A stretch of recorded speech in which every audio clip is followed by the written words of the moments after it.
హ్మ్. ఏంటి సార్ అంటే మామూలుగా మోకాళ్ళ నొప్పులు రావడానికి రీజన్ ఏంటనేది ఫస్ట్ వేరే ఆర్థోపెడిక్ దగ్గరికెళ్ళినప్పుడు చెప్పారా మీకేమన్నా? అంటే అది గుజ్జు కరిగిపోయింది అని చెప్పారు. మందులు వాడాలని చెప్పారు. ఓకే. మందులు వాడారా? మందులు వాడా. 2014 నుంచే వాడుతున్నా ఓహ్! మందులు. 2014 నుంచి. ఎంత హ్మ్. సార్ మీ వయసిప్పుడు? 52 సంవత్సరాలు. 52 సంవత్సరాలు. అంటే 42 ఆ ఏజ్‌లోనే 40, 40 లోపే వచ్చేసింది మీకైతే మోకాళ్ళ నొప్పులు. ఓకే. ఏం చేస్తుంటారు సార్?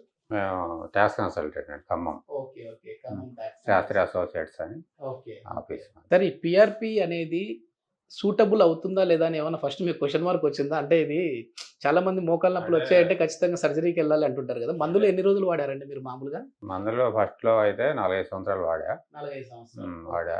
కొద్దిగా రిలీఫ్ వచ్చిన తర్వాత మళ్ళీ వదిలేసా. మళ్ళీ స్టార్ట్ చేశా. ఓకే. ఇంక మందులు వాడాలి, వాడాలి, వాడాలని ఇంక అనిపిస్తుంటే యూట్యూబ్‌లో సార్‌ది చూసా. ఓకే. సుధీర్ ఓకే. గారి. ఆహా! ఆయన చెప్పిన దాన్ని బట్టి కాన్ఫిడెన్స్ వచ్చింది. యెస్. కాన్ఫిడెన్స్ వస్తే ఇక్కడ అంతా బాగానే ఉంది. హుహు. ఫస్ట్‌లో వచ్చినప్పుడైతే బాగా పెయిన్‌తో వచ్చా. ఓకే. ఫస్ట్ సిట్టింగ్‌లోనే పెయిన్ కొద్దిగా రిలీఫ్ వచ్చింది. హుహు.